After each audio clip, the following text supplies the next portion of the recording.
नमस्कार, मैं सरोज भट्ट क्लासेस में आपका स्वागत करती हूँ।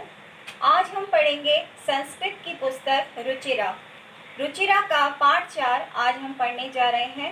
मेरा आप सभी बच्चों से अनुरोध है, आप शुरू से लेकर आखिर तक पूरी वीडियो को देखें। जब आप पूरी वीडियो देखेंगे बच्चों, तभी आपकी समझ में आएगा। ये वीडियोस आपके लिए ही बनाई जा रही हैं, आपके फ़ायदे के लिए हैं। तो जब आप किसी सब्जेक्ट को सीखना चाहते हैं, किसी विषय को पढ़ना चाहते हैं, तो उसके लिए ज़रूरी है आप उसे शुरू से लेकर अंत तक उसकी पूरी वीडियो को देखें। तो चलिए चलते हैं पाठ की तरफ। आज हम पढ़ेंगे पाठ 4। चतुर्थः पाठः, चौथा पाठ, हास्य बाल कवि सम्मेलनम। बच्चों, हास्य माने हंसने का, बाल माने बच्चों का, कवि माने कविताओं का, सम्मेलनम माने सम्मेलन, गोष्ठी। बच्चों, हास्य कवि सम्मेलन है। यहाँ पर बच्चों का हास्य कवि सम्मेलन का आयोजन किया गया है, उसी पर आधारित ये पाठ है। विविध वेशभूषा धारिणा चत्वारः बालवयः मंचस्य ऊपरे उपविष्टाः सन्ति। विविध वेशभूषा धारण करके 4 बालक मंच के ऊपर बैठे हुए हैं। अधः श्रोतारः हास्य कविता श्रवणाय उत्सुका सन्ति, कोलाहलं च कुर्वन्ति। नीचे बैठे हुए श्रोता हास्य कविता सुनने के लिए उत्सुक हैं और शोर कर रहे हैं। तो जैसा कि आपको पिक्चर में दिखाई दे रहा है, मंच पर 4 बच्चे बैठे हुए हैं और संचालक वहां से माइक पर बोल रहा है और नीचे बैठे हुए दर्शक हल्ला मचा रहे हैं। ठीक है, अब संचालक बोलता है, संचालक अलम कोलाहलेन, शोर मत करो, अद्य परम हर्षस्य अवसरः, आज बहुत हर्ष का विषय है, यत् अस्मिन् कवि सम्मेलने, कि हमारे कवि सम्मेलन में, अस्मिन् माने हमारे, कवि सम्मेलन माने कवि सम्मेलन में, काव्य हंतारः यानी काव्य की हत्या करने वाले, कालयावकाश और समय को नष्ट करने वाले, भारत के हास्य कवि धुरंधर समागतः सन्ति, आए हुए हैं। कि आज ये हमारे लिए बड़ा हर्ष का विषय है कि इस कवि सम्मेलन में काव्य की हत्या करने वाले और समय को नष्ट करने वाले भारत के धुरंधर कवि, हास्य धुरंधर कवि यहाँ पर आए हुए हैं। एहि कर्तव्य ध्वनिनः वयम एतेषां स्वागतम कुर्मः, आइए हम सब करतल ध्वनि यानी तालियां बजाकर इन सब का स्वागत करें। गजाधरा, अब सबसे पहला जो उनमें कवि है, हास्य कवि है, वो मंच पर आता है और बोलता है। उसका नाम है गजाधर। गजाधरः सर्वोभ्यः रसिकोभ्यः नमो नमः, सभी रसिकों को मेरा नमस्कार। प्रथमं तावद अहम, सबसे पहले मैं आधुनिक वैद्य उद्देश्य स्वकीयम काव्यम श्रावयामि, कि सबसे पहले मैं आधुनिक वैद्य के विषय में अपनी कविता सुनाता हूँ। वैद्य राजा नमस्तुभ्यम, वैद्य राज को मेरा नमस्कार है। यमराज सहोदरा, और वो कौन है? यमराज का भाई है। यमस्तु हरति प्राणम, कैसे है? यमराज जो है वो प्राणों को हरण करता है। वैद्य प्राणान धनानि च, और वैद्य प्राणों को और धन दोनों को ही हर लेता है। ठीक है, वो क्या, फिर से सुन लीजिए। उसने कहा वैद्यराज को नमस्तुभ्यम, मैं नमस्कार करता हूँ। हे वैद्यराज, मैं तुझे नमस्कार करता हूँ। यमराज सहोदरा, तू कैसा है?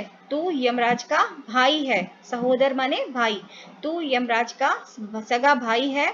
यमस्तु हरतु प्राणान, जो यम होता है यानी यमराज होता है, वो प्राणों का हरण करता है। वैद्य प्राणान धनानि च, लेकिन जो वैद्य है वो प्राणों के साथ साथ धन का भी हरण कर लेता है। यानी यमराज जो होता है वो तो जीवन को ही लेके जाता है, लेकिन जो वैद्य होता है, जो डॉक्टर होता है, वो वैद्य धन के प्राणों के साथ साथ धन भी खींच लेता है। यानी हॉस्पिटल का बिल इतना बना देता है कि अगर आदमी वैसे तो नष्ट होता ही होता है, साथ में वो डॉक्टरों का बिल दे दे के भी उसका धन खत्म होता जाता है।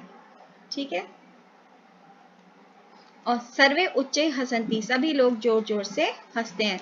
कालांतकः, दूसरा आता है, उसका नाम है कालांतकः। काल मतलब समय को भी नष्ट करने वाला। अरे वैद्यास्तु सर्वत्र, अरे वैद्य तो सभी जगह होते हैं, परंतु न मे मादृशा कुशलः जनसंख्या निवारणे, परंतु मेरे समान जनसंख्या निवारण में कोई भी कुशल नहीं है। ममापि काव्यम इदम शृण्वन्तु भवन्तः, कि मेरे काव्य को भी, आइए अब मेरे काव्य को भी आप सब लोग सुने। चिताम प्रज्वलिताम दृष्ट्वा वैद्यो विस्मयाम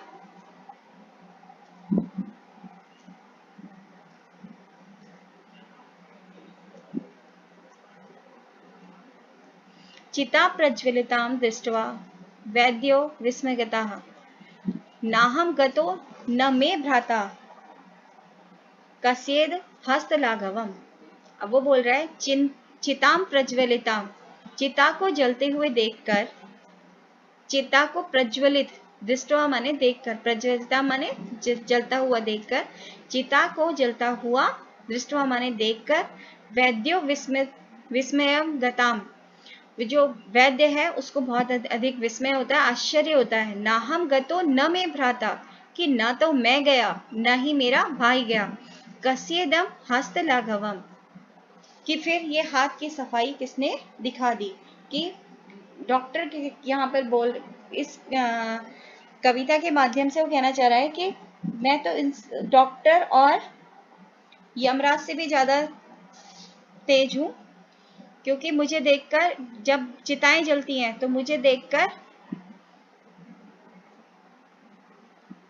वैद्य भी आश्चर्य में पड़ जाता है कि जब मैं इसके पास नहीं गया, व्यक्ति के पास नहीं गया, न ही मेरा भाई इस व्यक्ति के पास गया, तो आखिर ये हाथ की सफाई किसने दिखा दी। तो सभी पुनः जोर जोर से हंसने लगते हैं। अब तुंदिलह, यानी एक तोंदूराम आते हैं। तुंदस्य ऊपरी हस्त आवर्त्यन, तोंद के ऊपर हाथ फेरते हुए, तुंदिलो हम, तोंदू हूं मैं। ममापि इदम काव्य श्रूयताम, मेरा भी काव्य सुनो। जीवने धार्यताम च, और जीवन में धारण करो। अब तोंदू राम जी क्या बोल रहे हैं। परान्नम प्राप्य दुर्बुद्धे, हे दुर्बुद्धि, जब कभी भी पराया अन्न प्राप्त हो, परान्नम मतलब पराया अन्न, प्राप्त माने मिले, दुर्बुद्धि माने यहाँ पर वो संकेत कर रहा है कि हे दुर्बुद्धि, जब कभी भी पराया अन्न मिले, यानी दूसरे का अन्न प्राप्त हो, माँ शरीरे दयाम करो, अपने शरीर पर कभी भी दया मत करो। मतलब अगर तुम्हें दूसरे का भोजन मिल रहा है और तुम्हारे शरीर में शक्ति नहीं है उसे खाने की, तब भी तुम उसे छोड़ो मत, अपने शरीर के ऊपर किसी भी तरीके की दया मत करो। परा अन्नम दुर्लभम, क्योंकि पराया अन्न प्राप्त करना बहुत दुर्लभ है। लोके, संसार में, यानी संसार में दूसरे का अन्न पाना बहुत दुर्लभ कार्य है। शरीराणी पुनः पुनः, परंतु ये जो शरीर है वो हम बार बार प्राप्त कर लेते हैं। तो उसने इससे भी अच्छी कविता बता दी कि जब कभी भी अगर किसी पराये का अन्न मिले, किसी दूसरे व्यक्ति का अन्न मिले, तो उसके लिए छोड़ना नहीं चाहिए, चाहे तुम्हारे शरीर में कैपेसिटी हो या ना हो, तुम्हें उसे खा लेना चाहिए। क्योंकि पराया अन्न जो होता है वो बहुत मुश्किल से मिलता है, लेकिन जो ये शरीर है वो बार बार हमें प्राप्त हो सकता है। यानी वो भी उसने भी एक ये जोक ही मारा। सभी लोग उसके उस चुटकुले पर हंसते हैं। चार्वाकः, चार्वाक आता है, बोलता है आम आम, हाँ हाँ, शरीरस्य पोषणम सर्वथा उचितमेव।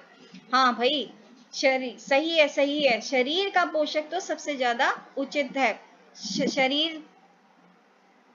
शरीर का पोषण होना ही सबसे ज्यादा उचित है। यदि धनम नास्ति, यदि धन नहीं है, तदा ऋणम कृत्वापि पौष्टिक पदार्थम एव भोक्तव्यः, कि अगर तुम्हारे पास धन नहीं है तब भी तुम्हें उधार करके, ऋण कृत्वापि मतलब ऋण निकालकर, उधार लेकर भी पौष्टिक पदार्थ एवं भोक्तव्य, पौष्टिक पदार्थों को ही खाना चाहिए। तथा कथयति चार्वाकः कवि, इसीलिए चार्वाक कवि कहता है। यावत जीवे सुखम जीवेत, यानी जब तक जियो सुख से जियो। ऋणम कृत्वा घृतम पीबेत, ऋण लेकर भी घी पियो। श्रोतारः तर्हि ऋणम ऋणस्य प्रत्यर्पण कथम, कि फिर ऋण को उतारना कैसे है। चार्वाक बोलता है, श्रूयताम मम अवशिष्ट काव्यम, कि अभी मेरा श्लोक पूरा नहीं हुआ है, उसे पहले पूरा सुनो। घृतम पीत्वा श्रमम कृत्वा, घी पीकर श्रम करो। ऋणम अर्पयेत जनः, घी पीकर श्रम करो और लोगों के ऋण को वापस करो।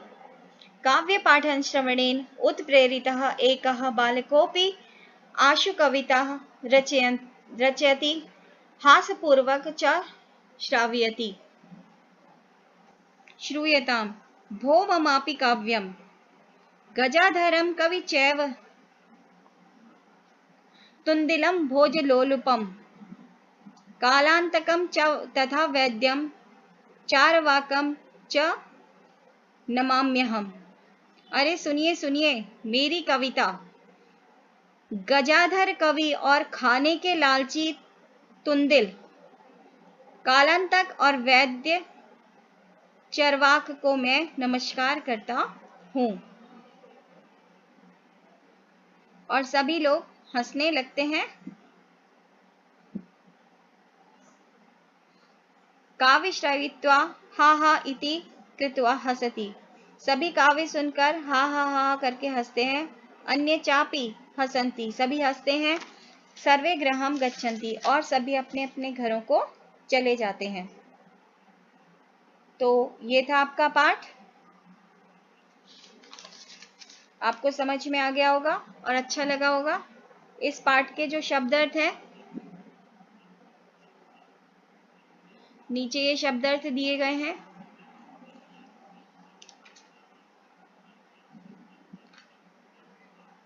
अधा, अधा माने नीचे, कोलाहलम शोर, काव्य हंतारः काव्य को नष्ट करने वाले, कालयापकः समय बर्बाद करने वाले, धुरंधरः अग्रणी एहि आइए, करतल ध्वनिना तालियों से, आरसिकेभ्यः नीरस जनों को, स्वकीयम अपने, मादृशः मेरे जैसे, हस्तलाघवम हाथ की सफाई, तुंदस्य तोंद के, आवर्तयन फेरता हुआ, धार्यताम धारण करें, परान्नम दूसरों के अन्न को, पौष्टिकः पुष्टि देने वाला, प्रत्यर्पणम प्रति प्लस अर्पण को मिलाकर बिना है प्रत्यर्पणम, प्रत्यर्पणम माने लौटाना, अवशिष्टम, अवशिष्टम माने बचा हुआ शेष, उत्प्रेरित प्रेरित होकर, श्राव्यति सुनाता है, भोज्य लोलुपम खाने का लोभी। तो इस प्रकार आपका ये पाठ यहाँ पर पूर्ण हुआ। तो आपको इस पाठ का अनुवाद करना है और ये शब्दार्थों को अपनी कॉपी में लिखना है। आज के लिए इतना ही, धन्यवाद।